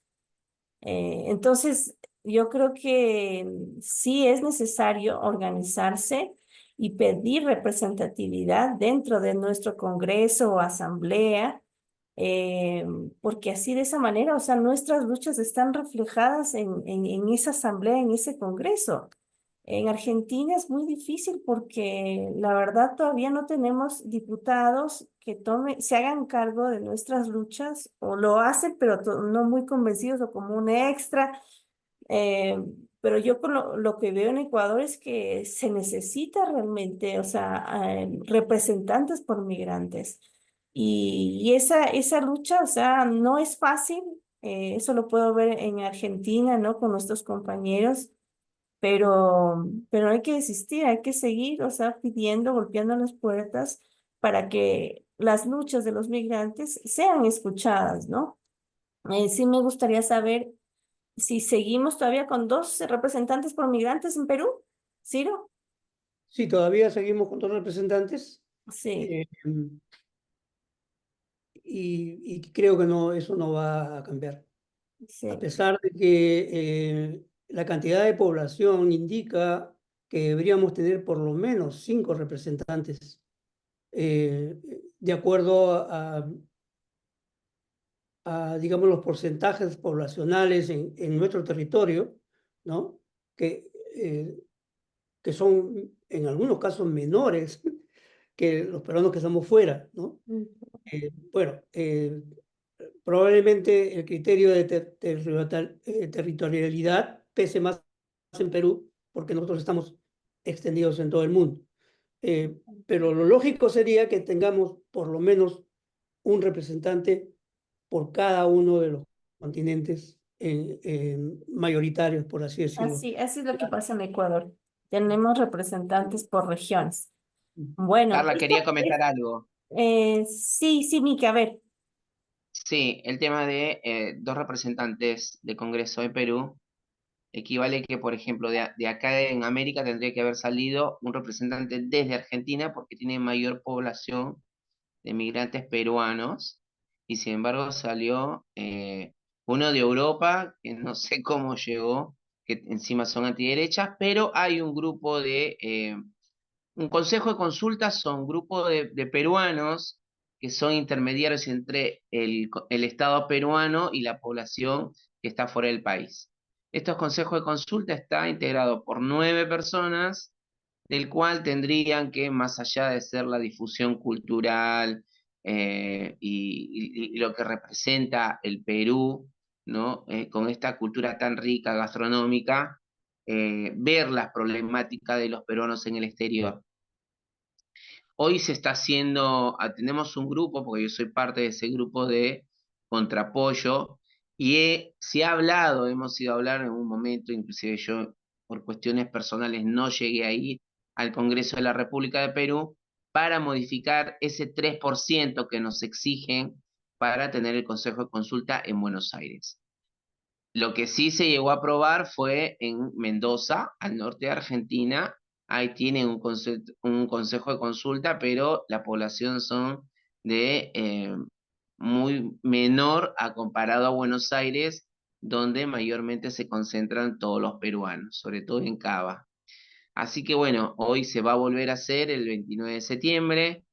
Yo soy una de las candidatas que se ha vuelto a presentar porque en 3 oportunidades me llamó el consulado y nos faltan 2 candidatos más para completar ese 9, porque si no llegamos a la cantidad de esos 9 representantes, no se hacen las elecciones. Tenemos los 9, pero también tenemos otra otro tema muy importante es que es la asistencia de los peruanos a la hora de votar. Son 3.000 peruanos que tienen que votar por el cálculo que hay de peruanos, 340.000, y tienen que ser 3.000. El antepenúltimas elecciones solamente fueron a votar 600, y las últimas elecciones del año pasado fueron a votar solamente 120 personas. Entonces, no se llegó a hacer justamente el Consejo de Consulta, que en un momento sí funcionaba, pero lamentablemente cuando estuvo este grupo de compatriotas justamente ejerciendo lo que tenían que hacer, que es algo público al servicio de los compatriotas, desviaron obviamente por el tema de la corrupción, con el tema del amiguismo, con el consulado, y eso terminó perjudicando, y es la desazón de que tiene mucha gente, muchos compatriotas que no creen en el Consejo de Consulta, y también obviamente la falta de información de que realmente existe el Consejo de Consulta y se tendrían que hacer. Muchos no hicieron cambio de DNI en tema de la dirección. Entonces, bueno, hoy también se ha tomado en recaudo, y lo que se está viendo es hablar con los congresistas, con los que están representando, que es uno de América, que salió elegido en Estados Unidos, y el otro de España, para poder revertir, ¿no?, esto de que sea sí el 3% de los votantes de la cantidad poblacional que hay en Argentina.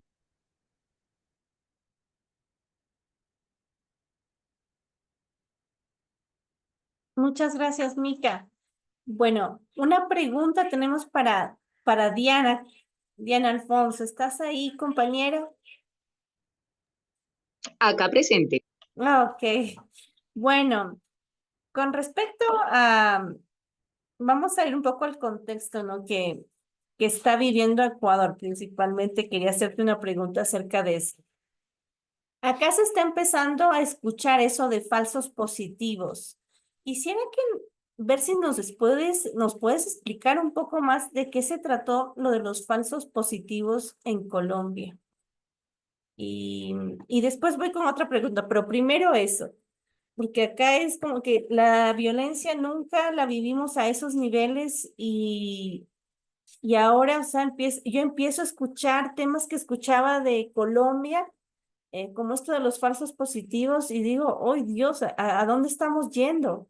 Entonces, nos ayudaría mucho saber de qué se trata eso de los falsos positivos. Muchas gracias, Diana.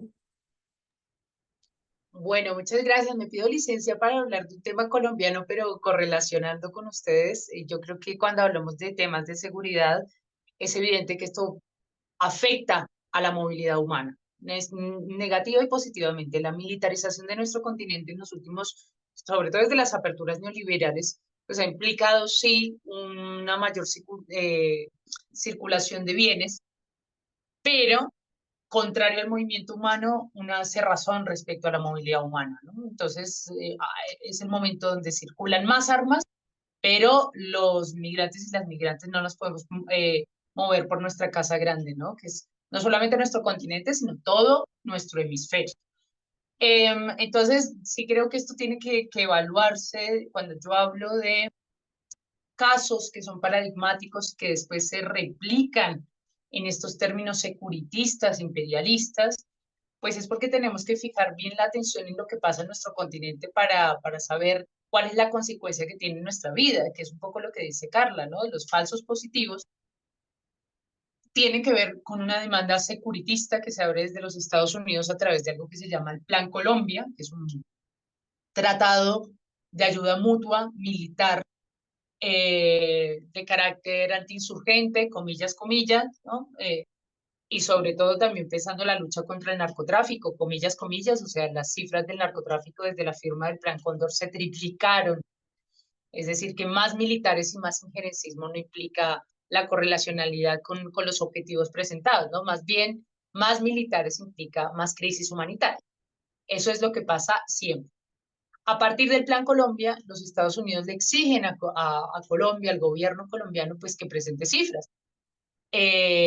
Cifras de muertes, pues cifras de aniquilamiento, ¿no? Porque acá pues cuando no se habla de una solución política, sino de una pragmática de la eliminación, que es un proyecto que nuestras fuerzas de seguridad importaron del nazifascismo.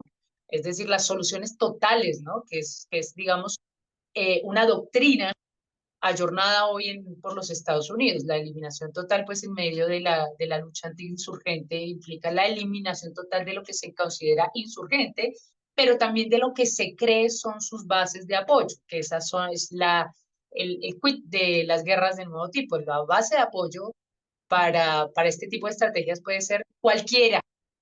En realidad se está hablando de un proyecto de dominación territorial, donde la cuestión antiinsurgente surge como una excusa para, para, para la intromisión y después la expoliación territorial.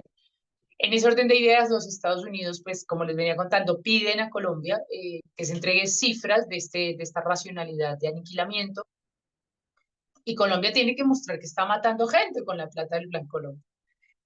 Durante la época de Álvaro Uribe Vélez, muy amigo de George Bush, pues esto se acrecienta, ¿no? Porque ya estamos hablando de una guerra prefigurada bajo un corte estratégico que fue la caída de las Torres Gemelas. Acá, bueno, cada uno podrá teorizar sobre el tema, pero sí que la forma de injerencia, y es más, el andamiaje de todas las estructuras de seguridad y de justicia de todo el mundo occidental, salvo aquellas democracias no liberales, hablo de Cuba, poco más, pues el resto se tuvieron que recortar su sistema de seguridad, su sistema de judicial respecto a los requerimientos de los Estados Unidos después del 11 de septiembre del 2001. Entonces, ahí Álvaro Uribe dice, ok, vamos a potenciar entonces nuestra alianza militar estratégica con los Estados Unidos, vamos a presentar muertos. Se le da ese mandato a las fuerzas de seguridad colombiana, y el ejército colombiano empieza a asesinar civiles y a disfrazarlos de insurgentes levantados en armas para presentarlos como positivos. Eso se le llama coloquialmente falso positivo, como bien lo dice Carla, pero los falsos positivos se han repetido a gran escala.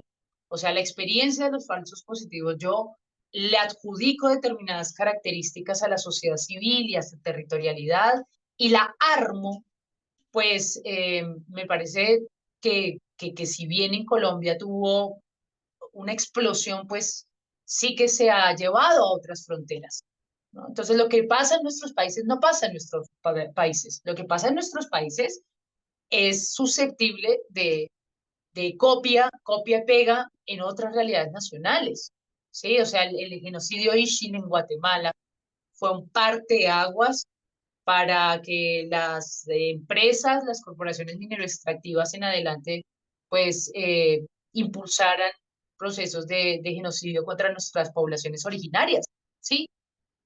Entonces, no pensemos aisladamente, digamos, los recursos de la política internacional y de América Latina. Todo tiene que ver, sí, con la vida de las comunidades, con las migraciones, etcétera. En el caso colombiano, respecto a la migración con Venezuela y a esto que tiene que ver con los falsos positivos, pues hoy sabemos, gracias a los testimonios de los propios paramilitares, que algunos de esos falsos positivos, además de ser disfrazados como guerrilleros, pues eran también disfrazados como venezolanos, en un momento de xenofobia brutal que se arma desde el gobierno a la cabeza de Álvaro Uribe Vélez contra el comandante Chávez. Entonces, ¿qué peor, no? Venezolano y guerrillero. Asesínese. Y la frontera del lado venezolano efectivamente está minada con los cadáveres de esta gente inocente asesinada por el ejército colombiano bajo un recurso xenófobo y eliminatorio, ¿no? La negación total del otro. Pero también, como les venía diciendo, esto se replica en otras realidades. Se ha replicado en Guatemala también. Hay falsos positivos hoy en El Salvador. Las cárceles están llenas de gente inocente bajo todo un escenario mediático que dice la masculinidad avanti de Bukele contra las maras, etcétera, pero al día de hoy no sabemos cuánto es el porcentaje de los procesos, del debido proceso al que se ha sometido a la población carcelaria en El Salvador. Entonces, todo es plafón para que se repliquen instrumentos de guerra y sobre todo con el objetivo de soslayar la potencia transformadora de las organizaciones de base, como esta. Es la guerra de Javier Milei contra la migración organizada, son ustedes, ¿no? Entonces, ¿bajo qué? Bajo banderas falsas, ¿no? Uno dice falso positivo porque es una falsa bandera. Entonces, hoy estamos expuestos a políticas de terror a través de falsas banderas. Y para eso hay que ser bastante cuidadoso, cuidadosa. Me quedo con algo que dijo la compañera que me precedió, Mocha. Excelente, excelente lo que dijo. Y además quiero explicar algo porque es que a Colombia y a Venezuela en la última coyuntura se le ha querido enfrentar, ¿sí? Partiendo de un principio divisionista del proyecto bolivariano, porque es necesario que se divida el proyecto bolivariano. Esto pasó desde Santander a Bolívar, desde la guerra de los 1000 días, etcétera. No hay nada más importante para el imperialismo en América Latina que romper el proyecto bolivariano, que es la puerta hacia nuestro sur. Entonces, y es lo que está pasando con Noboa. También él, ¿no? Rompiendo el proyecto bolivariano en Ecuador. Y ahí, cuando se habla de la migración, no, obviamente a los migrantes colombianos nos ponen de frente también a los migrantes venezolanos, que es una estrategia cruel, porque nosotros tenemos 10 millones de colombianos y colombianas afuera por cuenta de qué? De una guerra instaurada por el terrorismo de Estado en democracia. Entonces se habla acá últimamente mucho de dictaduras que se creen que no, bueno, en democracia Colombia vivió un baño de sangre, ¿sí? Que llevó a la expulsión de un contingente importantísimo de colombianos y colombianas hacia Venezuela. Pero es que esto viene siendo cíclico. O sea, hay una relación binomial, intrafronteriza que estamos viviendo entre Colombia y Venezuela desde que existimos como repúblicas. Y acá quiero abanderar esto que no es un mero cliché, migrar es un derecho humano. Miren, desde Pérez Jiménez, desde la dictadura de Pérez Jiménez, que hoy de repente Pérez Jiménez no aparece como dictador en los anaqueles de la historia venezolana. Pérez Jiménez fue un criminal de guerra. Y ahí se suscitó la primera gran expulsión de venezolanos y venezolanas de la historia moderna hacia territorio colombiano. Esto a mediados del siglo pasado.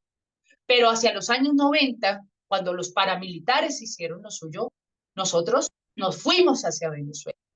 Hoy otra vez estamos recibiendo venezolanos, pero acá quiero resaltar que no es una coyuntura, es una situación cíclica.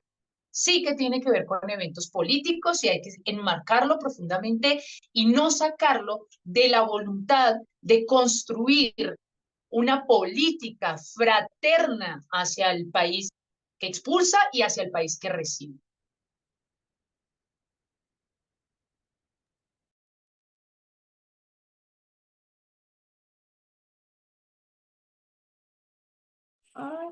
Aló, ay, muchas gracias, Diana, muchas gracias. La verdad que sí, eso de empezar a ver una política de fraternidad entre nuestros propios países, el de dejar de seguir el juego de la porofobia, de la xenofobia, es crucial para nuestra región, porque es por ahí donde nos recortan y nos dividen. Por favor, muchas gracias, Diana. Voy a dar paso a José Ramírez a ver qué tiene una pregunta ahí. Muchas gracias, compañeros. Bueno, quiero redondearle un poquito a la compañera Diana la situación de los falsos positivos. Un poquito más alto, compañero, no le escuchamos bien.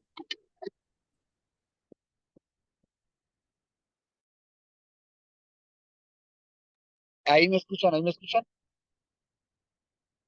Ahí sí, le escuchamos. Nuevamente, ¿me escuchan? ¿Me escuchan?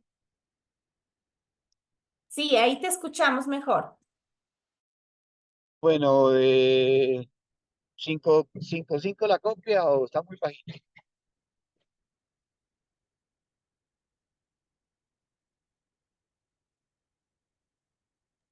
Te escuchamos, José.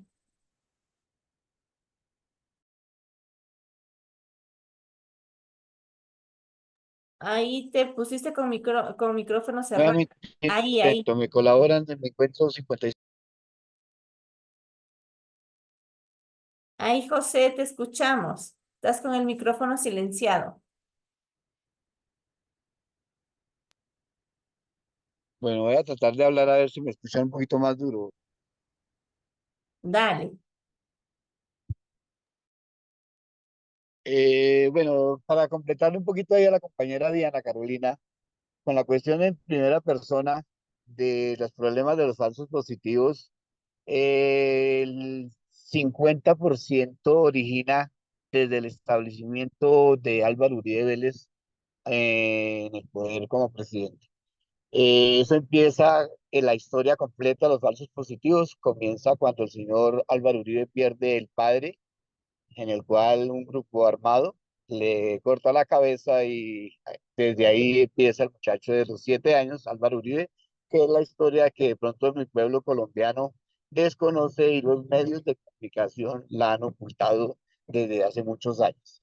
El señor Álvaro Uribe es prácticamente un ingenicida psicópata en el cual vio morir a su padre y desde esa época de su niñez empezó creo que su plan maquiavélico de exterminar el movimiento del cual murió el padre. ¿Hasta ahí vamos claros? Sí, sí, te escuchamos. No sé qué le pasó a mi micrófono. A ver si puedo Sí, retornar. te escuchamos, José. Prosigue, por favor. Perfecto, gracias, compañera. Entonces, continúo.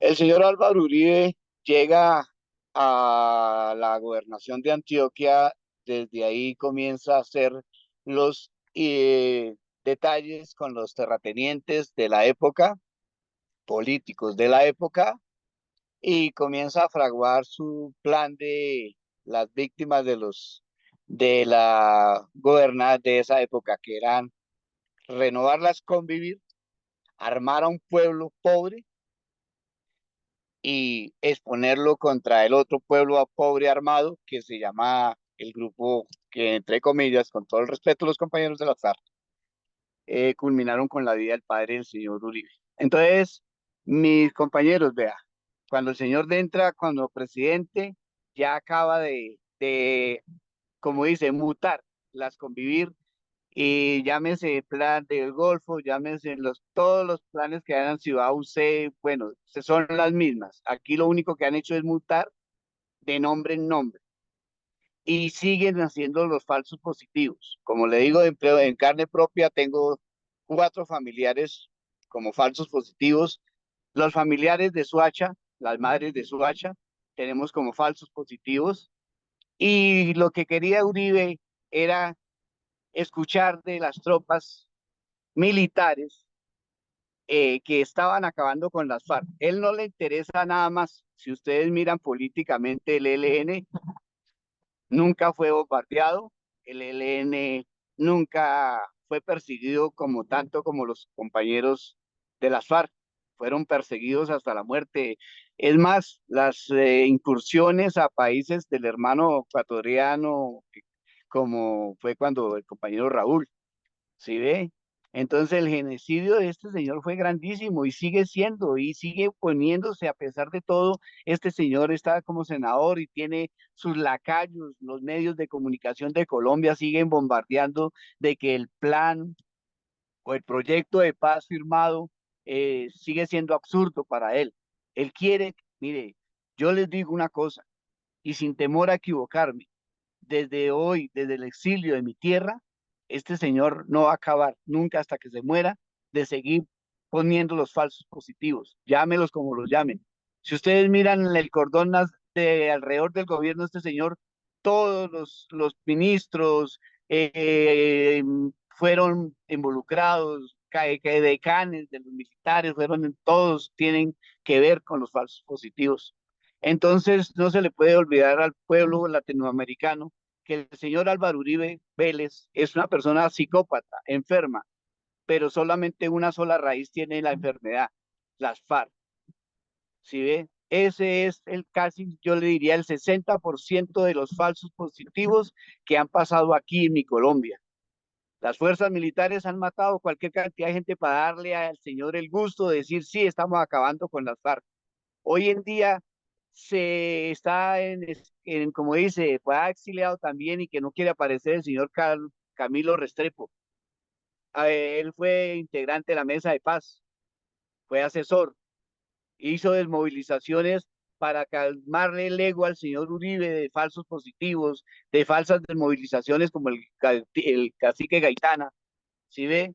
Entonces esto tiene un nombre. Los falsos positivos aquí en Colombia, aparte del preámbulo que hace la compañera Carolina, tiene un nombre. Falsos positivos, 6.402 fallecidos están entre la psicópata del señor Álvaro Uribe, ¿sí ve? Eso pues para terminar. Muchas gracias, José, por tu intervención. Vamos a ir cerrando. No sé si hay alguna otra pregunta. Creo que estamos dentro del tiempo y yo nomás quería agradecerte, Diana, por tu presencia. Vamos a seguirte mañana en tu conversatorio de mañana lunes. Creo que amerita. La verdad que tienes mucho por enseñar, nosotros mucho por aprender todavía. Agradecemos tu presencia y pues ojalá tengamos otra oportunidad para poder hablar sobre estos temas que la verdad nos interpelan a todos, a toda la Latinoamérica, especialmente a los migrantes, ¿no? Muchas gracias a todos por su presencia, por su participación y bueno, vamos a agradecer y no sé si tú quieres algunas palabras de cierre. No, muchas gracias a ustedes, Micaela Casas, a ti, Carla, con quien ya hemos compartido en varios escenarios de articulación, a todas y todos quienes creen que el proyecto latinoamericano es una necesidad y pueden surfear sus contradicciones, que van a ser muchas y se vienen tantas más, pero sí a apostar, sí desde la crítica, pero tanto más a la esperanza.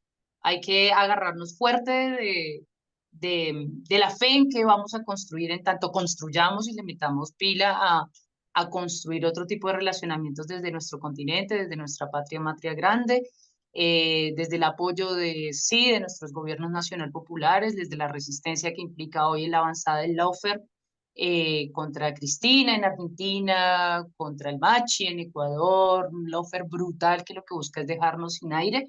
Así que toda mi solidaridad para ustedes que están en Argentina y muchísimas gracias por este encuentro. Muchas gracias Diana y muchas gracias a todos. Esperamos poder encontrarnos en otro conversatorio. Muchas gracias, compañeros. Gracias. Carla, no olvidémonos, por favor, de agradecer también a Aida Naranjo, sí, nuestra Aida, querida por favor. Mocha, a Patricia Gracias. Legoas, al compañero Ciro también, y obviamente al Partido Político Nuevo Perú por el Buen Vivir, que hoy nos ha acompañado, y obviamente Mocha también nos va a volver seguro a deleitar con toda esa información, con toda esa historia que ella tiene y con todo el currículum realmente lo que ha venido trabajando con los derechos de la mujer a través de lo que es la política peruana. La verdad, para mí es un orgullo tenerla. Diana, yo personalmente no te conozco, pero te agradezco porque la verdad sos una mujer que tiene mucho como aprender. Así que bueno, agradecemos y muchas gracias a todos. Gracias, muchas gracias, Diana. Muchas gracias a todos. Cuídense mucho y estamos en contacto para un próximo conversatorio. Gracias.